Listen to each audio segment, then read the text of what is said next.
Rapidamente eu gostaria de deixar um alerta aqui a pastores, pregadores, a líderes espirituais, a líderes eclesiásticos, a lideranças evangélicas aqui no nosso país. Eu gostaria de compartilhar com vocês um comparativo que eu fiz entre a vida de Charles Spurgeon, de Charles Finney, de Jonathan Edwards, de John Wesley, de William Seymour, de todos, de Moody, de grandes pregadores que já passaram, de George Whitefield, de Jonathan Edwards, grandes homens que já passaram nessa terra e que influenciaram toda uma geração. Se você já leu a biografia deles a fundo, e se você prestou o mínimo de atenção naquilo que você leu, você vai entender que eles tinham duas características especiais em todas essas pessoas, em todos esses homens. Haviam duas características, dois elementos fundamentais para que eles tivessem sucesso nos seus ministérios. O primeiro era a oração e outra coisa era pregar a palavra da maneira que ela deve ser pregada, de maneira genuína. E o que eu falo com isso? Eu gostaria de falar a respeito de pregar Cristo, de pregar salvação, de pregar contra o pecado, de ensinar as verdades contidas na palavra de Deus, de não subtrair palavras com medo de espantar pessoas da igreja. O que eu quero dizer com isso é que hoje existem muitos pastores e pregadores que, ao invés de pregar aquilo que Deus está pedindo, estão pregando aquilo que o povo quer ouvir, aquilo que atende apenas às necessidades do povo e deixam de atender às necessidades de Deus. Deixam de atender aos próprios interesses do Senhor, que veio para salvar a humanidade corrompida nos seus pecados, delitos e coisas ruins. Todos nós sabemos que o Jesus Cristo veio a essa terra com um propósito. Isso está lá no Evangelho de Marcos. Jesus veio salvar e buscar aquele que se havia perdido. O Senhor não veio para os sãos, Ele veio para os doentes, e todos nós sabemos o motivo de tudo isso. Mas muitas pessoas hoje estão misturando as coisas. Não que eu nunca tenha feito isso, porque eu não sou santo. Não que eu nunca tenha pregado sobre isso, porque já preguei. Não que eu nunca tenha falado sobre esses assuntos dos quais eu vou tratar agora, porque já falei e são importantes. Mas, acima de tudo, nós devemos atentar para uma pregação cristocêntrica, para uma pregação genuína, para uma pregação que surta efeito na vida do pecador. Não para uma pregação que massageie o ego e diz que Deus vai abençoá-lo, mesmo ele estando com a vida toda torta, errada e destruída do jeito que está. Largada em vícios, em pecados, em adultérios, em mentira, em enganos, em lascívias, em pornografia, e quer dizer, mesmo assim Deus é obrigado a abençoar. Eu não consigo acreditar nisso. Não, Michel, mas a misericórdia de Deus é a causa de não sermos consumidos. É verdade, mas Gálatas 6 diz que aquilo que o homem planta, ele também colhe. Nós esquecemos e abraçamos apenas o amor de Cristo e se esquecemos da justiça. E é isso que muitos pregadores têm feito hoje, com medo de perder a agenda, com medo de perder a oportunidade, com medo da porta de uma igreja ser fechada na cara dele, com medo de não receber mais ligações, com medo de perder os holofotes. Estão acabando pregando não aquilo que Cristo quer que eles preguem, mas aquilo que eles acham que tem que pregar. Vou compartilhar com vocês um texto da palavra de Deus que está na primeira carta de Paulo aos Coríntios, capítulo 2, versículo 2 em diante. Se você tiver uma Bíblia, acompanhe, porque é bom, que vai exemplificar aquilo que eu estou falando. Porque nada me propus saber entre vós, senão a Jesus Cristo e este crucificado. E eu estive convosco em fraqueza, em temor e em grande tremor. A minha palavra e a minha pregação não consistiu em palavras persuasivas de sabedoria humana, mas na demonstração do Espírito e de poder, para que a vossa fé não se apoiasse em sabedoria de homens, mas no poder de Deus. Então nós observamos que o apóstolo Paulo está ensinando a igreja de Corinto, a igreja que ele fundou, a igreja que ele doutrinou, que ele ensinou por mais de um ano.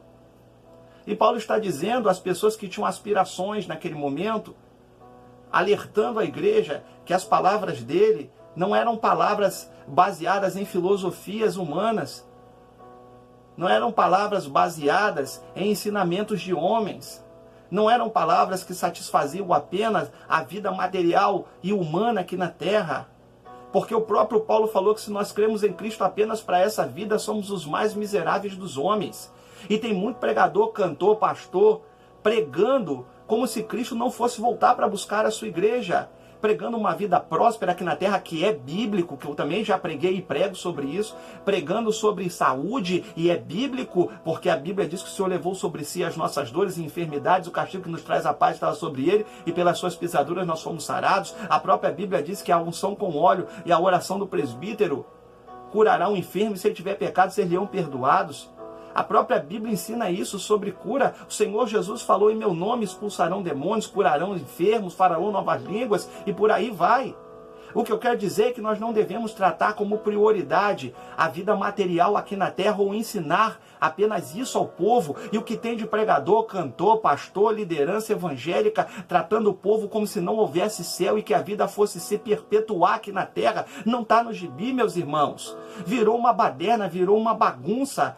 Gente com medo de perder chance, oportunidade, com medo de perder a agenda, estão acabando se vendendo seus ministérios, seus chamados, deixando de pregar contra pecado em culto público, deixando de falar para o pecador que de repente aquela vai ser a última chance da sua vida, e muitas vezes vai ser mesmo, e esse pastor, esse pregador, esse cantor, seja lá quem ele seja, está se omitindo, se eximindo da sua responsabilidade de pregar, se esquecendo de uma passagem bíblica aonde Deus envia Ezequiel a profetizar e falar ao povo contra o seu pecado. E Deus diz a Ezequiel: quando eu te mandar e você não falar e o povo perecer, eu vou requerer o sangue das suas mãos, mas quando você for falar, pregar, avisar, ensinar sobre o meu juízo, sobre o pecado deles, e eles não ouvirem, eu vou te isentar de qualquer culpa. Ou seja, pregue a palavra, meu irmão. Pregue a Bíblia. Pregue Jesus crucificado. O evangelho é cristocêntrico. Não é antropocêntrico. Não é um evangelho que apenas vai satisfazer o ser humano, porque a maioria das pregações hoje é para satisfazer vida material aqui na terra. Uma grande autora, escritora, pastora norte-americana, Joyce Meyer, eu vou deixar a descrição do link também no vídeo para você acompanhar a entrevista que foi feita com ela e noticiada pelo site Gospel Prime aqui no Brasil. A Joyce Meyer deu uma declaração forte, dizendo que ela quase sucumbiu ao levar em consideração apenas o evangelho da prosperidade, o que muitos têm feito hoje, campanha de porta aberta de não sei o quê, é gente colocando tijolo na igreja, quebrando tijolo e sapateando em cima, dizendo que as muralhas estão caindo, é um besterol, uma heresia, uma tremenda bobeira dentro da igreja, e tem gente acreditando que isso realmente vai surtir efeito. Quer dizer, você não precisa ter vida no altar, não precisa ter vida cristã, não precisa ter comunhão com Deus, não precisa ser dizimista e ofertante, você não precisa dar um bom testemunho, você não precisa ser marido de uma só mulher, você pode fazer o que você bem entender, é só você entrar numa campanha e Deus vai te abençoar, vai ver se eu estou na esquina, irmão. Eu não sei que Deus é esse que os pregadores e cantores estão pregando. Estão com medo de falar a verdade, com medo de perder público, com medo de perder púlpito, com medo de perder chance em grandes eventos. Meu irmão, aprenda uma coisa: seu compromisso é com a palavra de Deus. Lembre-se daquilo que o apóstolo Pedro falou: mas vale agradar a Deus que aos homens. Nós não temos nenhum vínculo com o homem a não ser pregar para ele salvação. Nós não temos nenhum tipo de vínculo com o homem massageando o seu ego, dizendo que ele é bonitinho, que desse jeito não tem problema, que daqui a pouco Jesus muda. Que evangelho é esse barateado, vendido, prostituído? Desculpa a expressão dura, mas prostituído que muitos têm pregado por aí. Isso não vai levar as pessoas para o céu, pelo contrário, vai levar as pessoas para o inferno dentro da sua igreja. Dentro da igreja onde você está pregando, meu amigo, meu irmão, pastor, pregador, cantor, comprometa-se em pregar a Cristo. Comprometa-se a pregar contra o pecado, comprometa-se a pregar salvação, não se acovarde, não tenha medo. Mas, Michel, hoje em dia a gente não pode falar determinados assuntos no púlpito. Como não pode? Você tem liberdade de opinião, isso é assistido pela Constituição.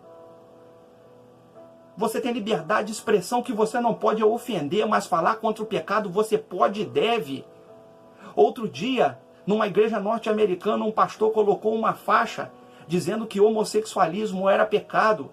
E os membros daquela igreja, inclusive muitos líderes daquela igreja, pediram que aquele pastor fosse substituído, porque ele estava dizendo que o pastor estava afrontando as outras pessoas. Afrontando coisa nenhuma, irmão. Estava pregando o que é a Bíblia, o que é a verdade.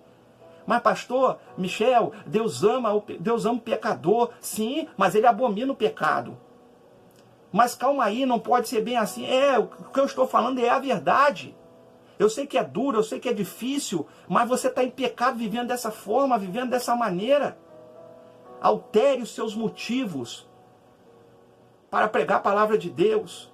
Há muitos anos eu já deixei de ser uma pessoa que pregava apenas vitória, porta aberta, cura divina. Tudo isso tem que se pregar, tem que se ensinar. É bíblico, meu irmão. O que eu estou falando é que você não tem que pregar isso toda hora e deixar de pregar salvação, deixar de pregar a Cristo, deixar de ensinar contra o pecado, deixar de falar do juízo, deixar de falar de céu ou de inferno, deixar de falar de arrebatamento da igreja. Há quanto tempo você não prega, não fala mais sobre isso? Há quanto tempo os sermões da igreja, eles já não são mais ensinados dessa forma? Há quanto tempo o teor das mensagens que nós ouvimos nos dias de hoje mudaram?